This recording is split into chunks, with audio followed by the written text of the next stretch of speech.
আসসালামু আলাইকুম। আমন্ত্রণ জানাচ্ছি জাগো টিভিতে। আপনাদের সাথে আছি আমি মমতাজ শাহিন রুম্পা। শুরুতেই জানিয়ে দিব আপডেটগুলো। দক্ষিণ লেবাননে হায়না সেনাদের গিলে ফেলেছে হিজবুল্লাহ। 7 দিক থেকে ইসরায়েলের দিকে আঘাত আসছে। ইরানের ক্ষেপণাস্ত্র নিক্ষেপ ছিল ইতিহাসের বৃহত্তম হামলা। ভিডিও বার্তায় আরো যা বললেন যুদ্ধবাজ নেতানিয়াহু। ইসরায়েলের পতন নিয়ে পবিত্র কোরআনে যা বলা আছে। আফগানিস্তানের তালেবান সরকারকে বুকে টেনে নিলেন মুসলিমদের পরীক্ষিত বন্ধু প্রেসিডেন্ট পুতিন। বিক্ষোভ উত্তাল পাকিস্তান, ইমরান খানের মুক্তির দাবি। কানাডায় ওয়েটারের চাকরির জন্য হাজার হাজার ভারতীয়র লাইন, ভিডিও ভাইরাল। মুসলিম দেশগুলোর প্রতি ইসরায়েলকে সর্বাত্মক নিষেধাজ্ঞা দেওয়ার আহ্বান এরদোগানের। শুনছিলেন শিরোনাম, এবারে বিস্তারিত।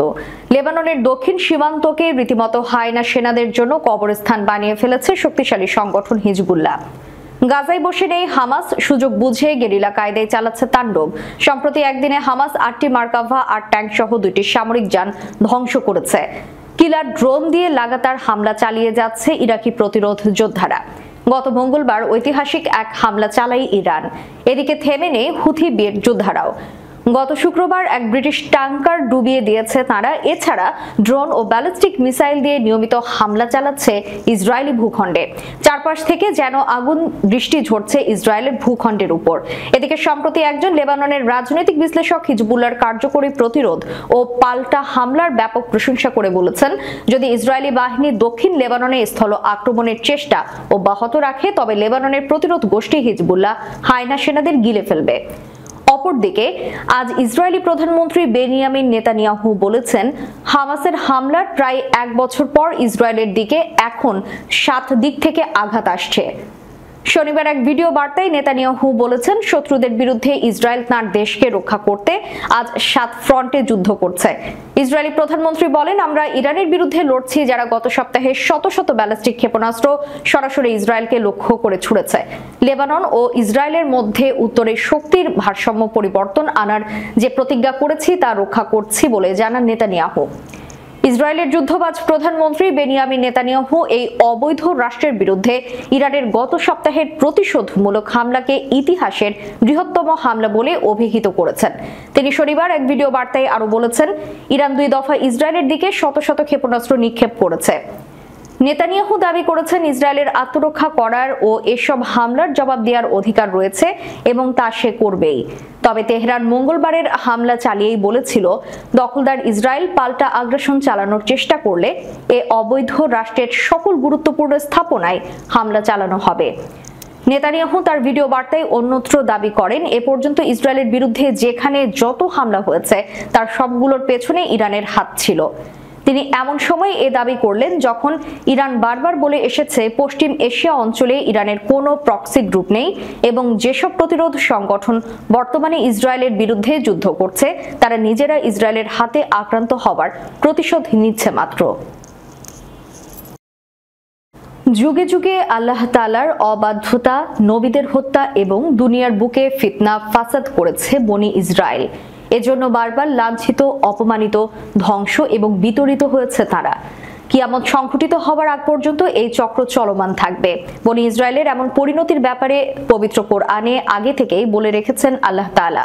পবিত্র কোরআনের সূরা বনি ইসরায়েলে মহান আল্লাহ তাআলা ইরশাদ করেছেন, আমি বনি ইসরায়েলকে কিতাবে পরিষ্কার বলে দিয়েছি, তোমরা পৃথিবীর বুকে 2 বার অনর্থ সৃষ্টি করবে এবং অত্যন্ত বড় ধরনের অবাধ্যতায় লিপ্ত হবে। অতঃপর যখন প্রতিশ্রুত সেই প্রথম সময়টি এলো তখন আমি তোমাদের বিরুদ্ধে প্রেরণ করলাম আমার কঠোর যোদ্ধা বান্দাদেরকে। অতঃপর তারা প্রতিটি জনপদের আনাচে কানাচে পর্যন্ত ছড়িয়ে পড়ল। এ ওয়াদা পূর্ণ হবারই ছিল। সূরা বনি ইসরায়েলে আরো বলা হয়েছে, এরপর যখন দ্বিতীয় সেই সময়টি এলো তখন অন্য বান্দাদের প্রেরণ করলাম যাতে তোমাদের মুখমণ্ডল বিকৃত করে দেয় আর মসজিদে ঢুকে পড়ে যেমন প্রথমবার ঢুকেছিল এবং যেখানেই জয়ী হয় সেখানেই পুরোপুরি ধ্বংসযজ্ঞ চালায়। সূরা বনি ইসরায়েলের এই আয়াত থেকে বোঝা যায় এই জাতি দুনিয়ার বুকে 2 বার ফাসাদ সৃষ্টি করবে, অতঃপর আল্লাহ তাদের পরাজিত করবেন। ধারণা করা হয় প্রথম ঘটনাটি ইতোমধ্যে ঘটে গেছে। খ্রিস্টপূর্ব 722 শব্দে বনি ইসরায়েলের একটি অংশকে জোরপূর্বক নির্বাসিত করে এশিরিয়ানরা। নব্য এশিরিয়ান রাজা তৃতীয় তিগলাথ পিলেসার এবং পঞ্চম সালমানেসার এই ইসরায়েলি সাম্রাজ্য দখল করেছিলেন। তখন জেরুজালেম দখল করে নিয়েছিলেন এশিরিয়ান রাজারা। এটা ছিল দাউদ আলাইহিস সালামের তৈরি করা সাম্রাজ্যের পতন। পবিত্র কোরআনে আল্লাহ বলেন, অতঃপর আমি তাদের বিরুদ্ধে তোমাদের জন্য যুদ্ধের পালা ঘুরিয়ে দিলাম, তোমাদের ধন ও সন্তান সন্ততি দ্বারা সাহায্য করলাম এবং তোমাদের করলাম সংখ্যাগরিষ্ঠ। এভাবেই দুনিয়ার বুকে বনি ইসরায়েল পুনরায় ক্ষমতা দান করেন আল্লাহ তাআলা। ধারণা করা হয় গেল কয়েক হাজার বছরের মধ্যে এই প্রথম সামরিক, রাজনৈতিক ও অর্থনৈতিকভাবে সবচেয়ে শক্ত অবস্থানে রয়েছে ইসরায়েল। ইসলামের শুরুর দিককার কোরআনের তাফসীরবিদদের মতে কোরআনে বর্ণিত দুটি ঘটনাই ইতোমধ্যে সম্পন্ন হয়েছে, তবে আধুনিক মুফাসসিরদের বিশ্বাস দ্বিতীয় ঘটনা এখনো সংঘটিত হয়নি। ইসলাম ধর্মের বিশ্বাস অনুযায়ী কিয়ামত সংঘটনের আগে ইমাম মাহদীর নেতৃত্বে মুসলিমরা জেরুজালেম জয় করবে। বর্তমান বিশ্বের ঘটনাবলীর পরম্পরায় অনেক মুফাসসির মনে করেন এটাই হবে বনি ইসরায়েলের উপর দ্বিতীয় বিপর্যয়ের ঘটনা। আফগানিস্তানের তালেবান সরকারকে বুকে টেনে নিলেন মুসলিমদের পরীক্ষিত বন্ধু প্রেসিডেন্ট পুতিন। রুশ প্রশাসন আফগানিস্তানের তালেবানকে সন্ত্রাসী সংগঠনের তালিকা থেকে বাদ দেওয়ার সিদ্ধান্ত নিয়েছে। শুক্রবার রাশিয়ার পররাষ্ট্র মন্ত্রণালয় বিষয়টি নিশ্চিত করেছে। রাশিয়ার সরকারি বার্তা সংস্থা তাসের বরাত দিয়ে এই তথ্য জানিয়েছে বার্তা সংস্থা রয়টার্স। আফগানিস্তানের রুশ প্রেসিডেন্ট ভ্লাদিমির পুতিনের বিশেষ প্রতিনিধি জামির কাবলুভের উদ্ধৃতি দিয়ে তাস জানিয়েছে, সিদ্ধান্তটি বাস্তবায়ন করতে বিভিন্ন আইনি প্রক্রিয়ার মধ্য দিয়ে যেতে হবে। রুশ প্রেসিডেন্ট ভ্লাদিমির পুতিন গত জুলাইয়ে বলেছিলেন, তালেবানকে সন্ত্রাসবাদের বিরুদ্ধে লড়াইয়ের মিত্র মনে করে রাশিয়া। 2021 সালের আগস্টে দ্বিতীয়বারের মতো আফগানিস্তানের রাষ্ট্র ক্ষমতায় বসে তালেবান। তখন থেকেই তালেবানের সঙ্গে সম্পর্ক উন্নয়নের চেষ্টা করছে রাশিয়া। তবে রাশিয়া এখনো তালেবানকে বৈধ সংগঠন বলে স্বীকৃতি দেয়নি। 2003 সালে তালেবানকে সন্ত্রাসী সংগঠন হিসেবে তালিকাভুক্ত করেছিল রাশিয়া। আফগানিস্তানের সঙ্গে সম্পর্ক স্বাভাবিক করার ক্ষেত্রে তালেবানকে সন্ত্রাসী সংগঠনের তালিকা থেকে বাদ দেওয়া তাই মস্কোর জন্য একটি গুরুত্বপূর্ণ পদক্ষেপ বলে মনে করা হচ্ছে। এখনো পর্যন্ত বিশ্বের কোনো দেশ তালেবান সরকারকে স্বীকৃতি না দিলেও চীন ও সংযুক্ত আরব আমিরাত সম্প্রতি আফগানিস্তানের রাষ্ট্রদূতকে গ্রহণ করেছে। এদিকে পাকিস্তানের সাবেক প্রধানমন্ত্রী ইমরান খান কারাগারে বন্দী, তার মুক্তির দাবিতে উত্তাল হয়ে উঠেছে পাকিস্তান। শনিবার রাজধানী ইসলামাবাদে একদিনের বিক্ষোভ করলেও এই কর্মসূচি অব্যাহত রাখার ঘোষণা দিয়েছে পাকিস্তান তেহরিক ইনসাফ। দলটির নেতারা তারা বলেছেন, দলের প্রতিষ্ঠাতা চেয়ারম্যান ইমরান খানের পক্ষ থেকে কোনো নির্দেশনা না আসা পর্যন্ত এই বিক্ষোভ অব্যাহত থাকবে। শনিবার এই বিক্ষোভ মোকাবিলায় পুলিশ শহরের রাস্তাঘাট বন্ধ করে, মোবাইল ইন্টারনেট সংযোগ বিচ্ছিন্ন করে এবং টিয়ার গ্যাস ছুড়ে বিক্ষোভকারীদের দমনের চেষ্টা করে। পিটিআই দাবি করেছে, খাইবার পাখতুনখোয়া প্রদেশের নেতা আলী আমিন গান্দাপুরকে অপহরণ করে অবৈধভাবে আটক করা হয়েছে। শুক্রবার রাতে ইসলামাবাদ পেশোয়ার হাইওয়েতে কয়েক হাজার বিক্ষোভকারীর নেতৃত্ব দেন গান্দাপুর। পুলিশ তাদের শহরে প্রবেশ ঠেকানোর জন্য টিয়ার গ্যাস ব্যবহার করে। পিটিআই বলছে, দলীয় নেতাকর্মীরা দেশের বিভিন্ন অঞ্চলে বিক্ষোভ চালিয়ে যাচ্ছে, জানিয়েছে পিটিআই। লাহোরেও শনিবার বিক্ষোভ অনুষ্ঠিত হয়, যেখানে বিভিন্ন সড়ক অবরোধ করা হয়।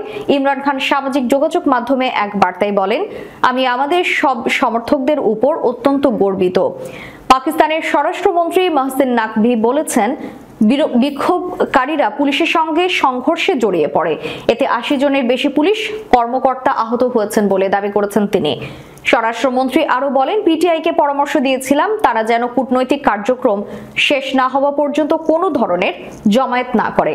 উল্লেখ্য, 15-16 অক্টোবর ইসলামাবাদে সাংহাই কোঅপারেশন অর্গানাইজেশনের বৈঠক অনুষ্ঠিত হবে। এতে অংশ নেবে চীন, রাশিয়া এবং ভারতের প্রতিনিধিরাও। নাকভি সতর্ক করে বলেছেন, বিক্ষোভকারীরা এসিও সম্মেলন ব্যাহত করার পরিকল্পনা করছে বলে গোয়েন্দা তথ্য রয়েছে। তিনি বলেন, আমরা তা কোনোভাবেই হতে দিতে পারি না। আমি আবারও বলছি, তারা যেন আর কোনো লাল রেখা অতিক্রম না করে, অন্যথায় কঠোর পদক্ষেপ নিতে বাধ্য হব। কানাডার একটি রেস্তোরাঁর বাইরে হাজার হাজার ভারতীয় শিক্ষার্থীকে লাইন ধরে দাঁড়িয়ে থাকতে দেখা গেছে। জানা গেছে, রেস্তোরাঁয় ওয়েটারের চাকরির ইন্টারভিউ দিতে সেখানে গিয়েছিলেন তারা। মেঘ আপডেট নামের একটি এক্স অ্যাকাউন্ট থেকে এই রেস্তোরাঁর একটি ভিডিও প্রকাশ করা হয়। এরপর ভিডিওটি রাতারাতি ভাইরাল হয়। ভিডিওটি শিরোনামে লেখা হয়েছে কানাডায় ভয়ঙ্কর চিত্র, প্রায় 3000 শিক্ষার্থী, বেশিরভাগ ভারতীয়, ওয়েটার এবং সার্ভেন্টের চাকরির জন্য বাম্পটনের একটি রেস্তোরাঁর বাইরে লাইন ধরেছে। সম্প্রতি রেস্তোরাঁটি নিয়োগ বিজ্ঞপ্তি দেয়। ট্রুডোর কানাডায় কি বেকারত্ব চলছে? ভারত থেকে যারা বড় হওয়ার স্বপ্ন নিয়ে কানাডায় যাওয়ার পরিকল্পনা করছেন তাদের আরো গভীরভাবে ভাবতে হবে।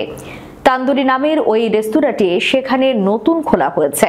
এরপর এটি নিয়োগ বিজ্ঞপ্তি দেয়, যেটি দেখে হাজার হাজার শিক্ষার্থী জড়ো হয়। ভিডিওটি ভাইরাল হওয়ার পর অনেকেই বলছেন এই মুহূর্তে যারা অন্য দেশে গিয়ে প্রতিষ্ঠিত হওয়ার কথা ভাবছেন তাদের নতুন করে আবারও ভাবা উচিত, কারণ পুরো বিশ্বেই এখন বেকারত্ব ও অর্থনৈতিক সমস্যা দেখা যাচ্ছে। তবে অনেকে আবার বলছেন কানাডায় রেস্তোরাঁয় চাকরি করার আগ্রহের বিষয়টি বেশ স্বাভাবিক, কারণ অনেক শিক্ষার্থী পড়াশোনার পাশাপাশি খণ্ডকালীন চাকরি করেন। যেসব শিক্ষার্থী নতুন রেস্তোরাঁর সামনে জড়ো হয়েছেন তাদের সবাই খণ্ডকালীন চাকরি করতে এসেছেন। এছাড়া এত সংখ্যক শিক্ষার্থীকে ওয়েটারের চাকরির জন্য লাইন ধরাকে আবার বেকারত্ব বলা যাবে না, কারণ এই ধরনের চাকরি প্রার্থীর সংখ্যা সবসময় বেশি থাকে। সূত্র এনডিটিভি। গাজায় ও লেবাননে ইসরায়েলের চলমান বর্বরতা থামাতে দেশটির প্রতি মুসলিম দেশগুলোকে বাণিজ্যিক নিষেধাজ্ঞা আরোপের আহ্বান জানিয়েছেন তুরস্কের প্রেসিডেন্ট রিসেপ তাইপ এরদোগান। ইস্তাম্বুলের হ্যালিক কংগ্রেস সেন্টারে দেশটির ক্ষমতাসীন জাস্টিস অ্যান্ড ডেভেলপমেন্ট পার্টির এক সভায় শনিবার তিনি এ কথা বলেন। এরদোগান বলেন, ইসরায়েলি সরকারের জ্বলন্ত আগুন শুধু এই ভূখণ্ডকেই নয়, আপনাকেও পুড়িয়ে দেবে। আমরা যদি হাত মিলিয়ে তা নেভাতে না পারি তাহলে এই আগুন শেষ পর্যন্ত আপনাদের কাছেও পৌঁছাবে। তিনি বলেন, আমি মুসলিম বিশ্বকে অর্থনৈতিক ও বাণিজ্যিক পদক্ষেপ গ্রহণের আহ্বান জানাচ্ছি। প্রতিদিন আমরা ইসরায়েলের বিরুদ্ধে কোনো ব্যবস্থা নিচ্ছি না, যার ফলে এই রক্তপাত দিন দিন বাড়ছে। ওই অনুষ্ঠানে তিনি আরো বলেন, ইসরায়েল দখলদারিত্ব ও আগ্রাসনের নীতিকে বৈধতা দেওয়ার জন্য নতুন করে অজুহাত খুঁজছে। এরদোগান বলেন, হামাস এবং হিজবুল্লাহর আগ্রাসনের যে কথা ইসরায়েল বলছে সেটি অজুহাত মাত্র। ইসরায়েল প্রতিদিনই তার দখলদারিত্ব ও আগ্রাসনের নীতির জন্য অজুহাত তৈরি করছে। তুরস্কের এই প্রেসিডেন্ট বলেন, আমরা প্রথম দিন থেকে একই মান রক্ষা করেছি। জাতিসংঘেও আমাদের কণ্ঠস্বর কখনো পিছপা হবে না। তুরস্ক সবসময় নিপীড়কদের বিরুদ্ধে লড়ে যাবে। দর্শক, শেষ করার পূর্বে সংবাদ শিরোনামগুলো জানিয়ে দিব আরো একবার। দক্ষিণ লেবাননে হায়না সেনাদের গিলে ফেলেছে হিজবুল্লাহ। 7 দিক থেকে ইসরায়েলের দিকে আঘাত আসছে। ইরানের ক্ষেপণাস্ত্র নিক্ষেপ ছিল ইতিহাসের বৃহত্তম হামলা। ভিডিও বার্তায় আরো যা বললেন যুদ্ধবাজ নেতানিয়াহু। ইসরায়েলের পতন নিয়ে পবিত্র কোরআনে যা বলা আছে। আফগানিস্তানের তালেবান সরকারকে বুকে টেনে নিলেন মুসলিমদের পরীক্ষিত বন্ধু প্রেসিডেন্ট পুতিন। বিক্ষোভ উত্তাল পাকিস্তান, ইমরান খানের মুক্তির দাবি। কানাডায় ওয়েটারের চাকরির জন্য হাজার হাজার ভারতীয়র লাইন, ভিডিও ভাইরাল। মুসলিম দেশগুলোর প্রতি ইসরায়েলকে সর্বাত্মক নিষেধাজ্ঞা দেওয়ার আহ্বান এরদোগানের। এতক্ষণ আমাদের সাথে থাকার জন্য ধন্যবাদ। আল্লাহ হাফেজ।